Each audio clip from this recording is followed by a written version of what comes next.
अस्सलाम वालेकुम। Second year आज हम देखेंगे हमारे पास कौमी आमदनी का तवाज़ुन कहाँ पे होता है। तो स्टार्ट करते हैं। कौमी आमदनी यानी कि आमदनी बेसिकली वो चीज़ होती है जो एक साल के मुल्क में एक मुल्क के लोग अपने सरमाए और वसाइल से पैदा करते हैं। आज हमने क्या देखना है, कौमी आमदनी का तवाज़ुन। कौमी आमदनी का तवाज़ुन क्या होता है उसको देखेंगे। उसको देखने से पहले हम देखते हैं कि ये वो सतह होती है जिसमें आए दिन तब्दीली ना आए, यानी कि आमदनी की वो सतह जिसमें कोई तब्दीली वाक़या ना हो, यानी उतार-चढ़ाव ना आए, तो इसे हम कहते हैं कौमी आमदनी का तवाज़ुन। तवाज़ुन 2 तरह से होता है, यानी मजमूई रसद इक्वल टू मजमूई तलब, ठीक है? मजमूई रसद यानी कि सी प्लस एस, या फिर हमारे पास जो वाई होता है ये हमारी मजमूई रसद होती है। सी प्लस आई यानी कि ये हमारे पास तलब होती है। तवाज़ुन की दूसरी सूरत क्या होती है, एस इक्वल टू आई। आज हम इन दोनों के बारे में देखेंगे, तलब और रसद कहाँ पे बराबर होती हैं, या फिर एस इक्वल टू आई इस तरह क्या होता है। जहाँ तक बात है मजमूई तलब और रसद की, तो इसमें हम पहले देखते हैं कि हमारे पास मजमूई तलब होती क्या है। यानी आमदनी का कुछ हिस्सा जो लोग सर्व करते हैं ज़रूरियात पर, कुछ सरमायाकारी पर सर्व करते हैं, तो इसको हम कहते हैं मजमूई तलब यानी एडी। जबकि मुल्क में कुल पैदावार या आमदनी जो होती है उसको हम कहते हैं मजमूई रसद।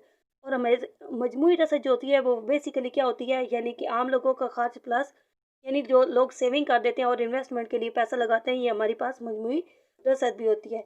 अब हम देखते हैं कि हम इसे मैथमेटिकली कैसे प्रूव कर सकते हैं।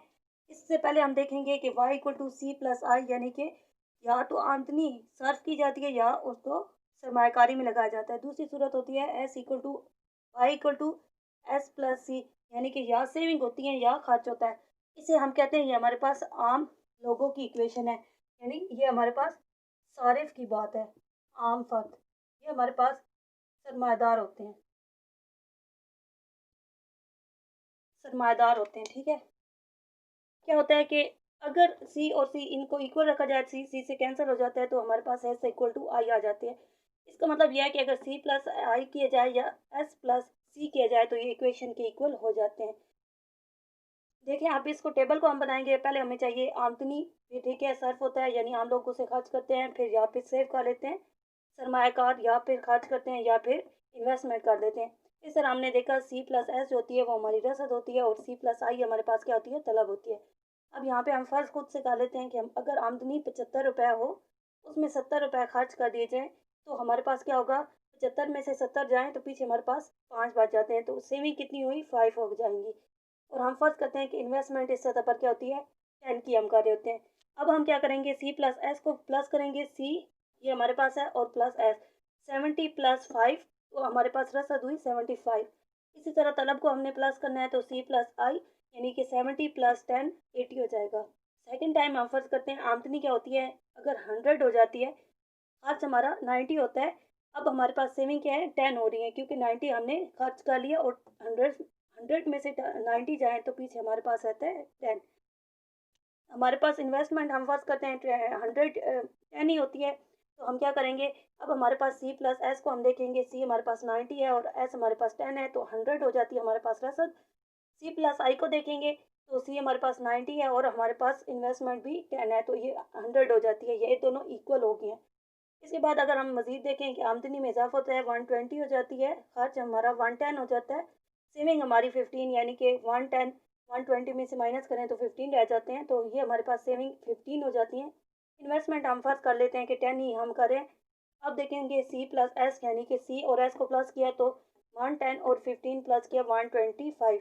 इसके बाद हमने सी प्लस आई यानी तलब को जब देखना है, तो सी प्लस आई इनको प्लस करेंगे, ये हमारे पास 120 हो जाएगा। अब हम कहते हैं कि हमारी मेशन में तवाज़ुन वहाँ पे होता है जहाँ पे पहली इक्वेशन को देखेंगे, या C plus S equal to C plus I, यानी कि मजमूई तलब और मजमूई रसद बराबर हो। देखिए, हमारे गोशवारे में भी हमने फर्ज करके दिखा लिया कि ये वो सतह है जहाँ पे आपकी सेविंग, यानी कि आपकी जो रसद है वो तलब आपस में बराबर हो रही हैं। इसको हम डायग्राम की सूरत में बयान कर सकते हैं। दूसरी हमारे पास सूरत थी एस इक्वल टू आई, यानी हम कहते हैं बचत और हमारे पास सरमायाकारी हमेशा बराबर होती है। देखिए, हमारे पास यहाँ पे बचत भी और सरमायाकारी भी आपस में इक्वल है, तो हम इन दोनों को अब डिस्क्राइब कर सकते हैं कि कौमी आमदनी की क्या ऐसा था। अगर कौमी आमदनी 100 हो, आमदनी हमारे पास 100 हो, उस वक्त हमारी इन्वेस्टमेंट 10 है और सेविंग भी हमारे पास 10 है, जबकि रसद और तलब भी बराबर है, तो यही हमारी तवाज़ुन की सूरत होगी। अब पहली डायग्राम को हम शो करेंगे, यहाँ पे हमने क्या लिया है, ओ वाई, इस पर हमने अपने पास सर्फ को लिया, बचत, सर्फ और सरमायाकारी यानी कि मजमूई रसद और मजमूई तलब को ज़ाहिर किया, जबकि ओवाई पर हमने आमदनी को ज़ाहिर किया। आमदनी हमें पता है कि हमेशा क्या होता है, ये 45 एंगल होता है, ये 45 का एंगल होता है, 0 से स्टार्ट होता है और 45 का एंगल बनाता है, यानी कि आपके पास ये स्ट्रेट लाइन जो होती है, ये रसद की होती है। इसके बाद हमने तलब के ख़त को देखना है। तलब का ख़त हमें याद रखना चाहिए कि हमेशा क्या होती है, तलब का ख़त हमारे पास एक ऑप्शन के बाद शुरू होता है, यहाँ से स्टार्ट होगा। तलब का ख़त पहले क्या होता है, यहाँ से स्टार्ट करता है, उसके बाद फिर रसद के ख़त को किता करता है और उसके बाद फिर इसके नीचे चला जाता है। और तवाज़न की सूरत क्या होती है, जहाँ पे तलब और रसद बराबर हों, ये हमारे पास तवाज़न आ जाएगा। देखिए, जहाँ से ये खत तलब शुरू हुआ और रसद के खत को इसने कता किया, तो यह हमारा तवाज़न है। यहाँ से अमूद हम गिराएँगे, ये हमारे पास आमदनी है।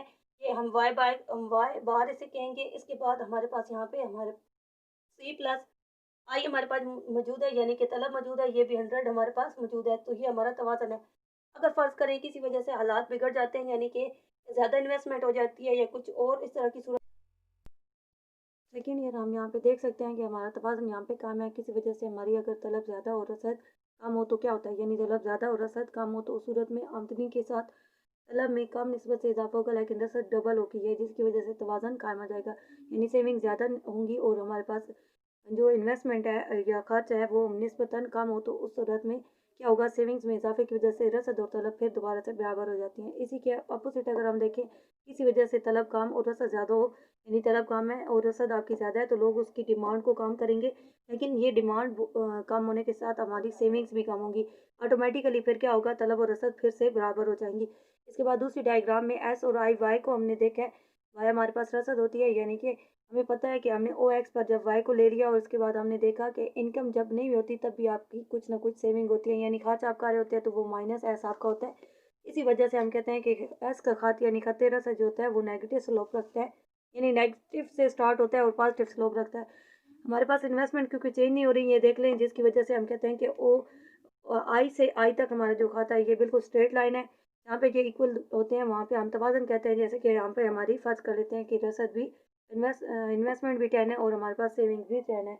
इस वजह से अगर हम कहें कि हमारी सेविंग कम और इन्वेस्टमेंट ज़्यादा हो, तो उस सूरत में क्या होता है, जब आपकी इन्वेस्टमेंट ज़्यादा होती है तो उस सूरत में आप क्या करते हैं कि इन्वेस्टमेंट को मैनेज करने की कोशिश करते हैं, यानी कि आप इस तरह की कुव्वतें हरकत पजीर में होंगी कि आपकी इन्वेस्टमेंट, ये जो आपकी सेविंग्स कम है ये तेज़ी से बढ़ेंगी और इन्वेस्टमेंट जो है वो निस्बतन नहीं तेज़ी से बढ़ेगी।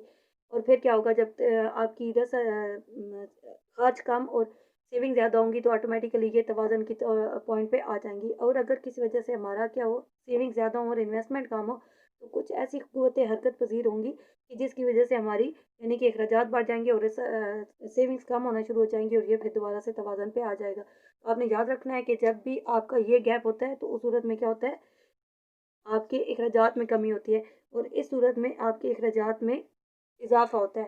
तो ऑटोमेटिकली आपका तवाज़न यहाँ पे दोबारा से आपको हासिल हो जाता है। तो आपने याद रखना है कि तलब और रसद का तवाज़न कहाँ पे होता है, जहाँ पे ये इक्वल होते हैं, और दूसरा तवाज़न वहाँ पे होता है जहाँ पे एस इक्वल टू आई होता है। तो आज हमारा जो टॉपिक था वो मेन टॉपिक तो हमारा यही था कि कौमी आमदनी का तवाज़न यानी कि क्या होता है। हमने देखा कौमी आमदनी के तवाज़न को। कौमी आमदनी का तवाज़न हमारे पास यहाँ पे मौजूद है, ये देखें आपके पास कौमी आमदनी का तवाज़न मौजूद है, यानी कि C plus S equal to हमारे पास होता है सी प्लस आई के, या एस इक्वल टू आई। फिर हमने मजमूई तलब को देखा, यानी कि वो हिस्सा जो लोग खर्च करते हैं और वो हिस्सा जो सरमाकारी पे खर्च किया जाता है, तलब कहलाती है। इसके बाद हमने रसद को देखा, यानी मुल्क में जितनी आमदनी होती है, जितनी मकदार पैदा की जाती है अशिया व खदमात की, वो रसद कहलाती है। उसके बाद हमने देखा कि आमदनी जो होती है वो या तो फिर खर्च की जाती है या सरमाकारी में लगाई जाती है, ये सरमादार का इनकम कर्व हम कह सकते हैं। इसके बाद हमारे पास दूसरा, आम लोग या खर्च करते हैं या सेव कर लेते हैं, और फिर जब सी दोनों साइडों से कैंसल आउट किया जाए तो दूसरी सूरत होती है एस इक्वल टू आई। आमदनी को सी को, एस को, आई को और ए एस यानी कि सर्फ प्लस सरमाया का सर्फ प्लस बचत को अगर प्लस किया जाए तो रसद बनती है। सर्फ प्लस सरमाकारी को प्लस किया जाए तो ये हमारे पास तलब बनती है। जहाँ पे ये इक्वल होते हैं वहाँ पे तवाज़न होता है। फिर हमने डायग्राम को देखा, डायग्राम में हमने देखा कि तवाज़न अगर किसी वजह से बिगड़ जाए तो सेविंग में इजाफे की वजह से तलब दोबारा से रसद की इक्वल हो जाती है, या सेविंग में कमी से तलब और रसद बराबर हो जाती हैं। यहाँ पे भी हमने ये देखा है कि अगर किसी वजह से सेविंग्स कम हो तो उस सूरत में क्या होता है कि तलब में कमी कर दी जाती है और सेविंग्स तेज़ी से बढ़ती हैं और तवाज़न कायम हो जाता है। अगर सेविंग्स ज़्यादा होंगी तो तलब में इजाफा होने की वजह से सेविंग्स को कम होना पड़ेगा और दोबारा से यहाँ पे तवाज़न कायम हो जाएगा।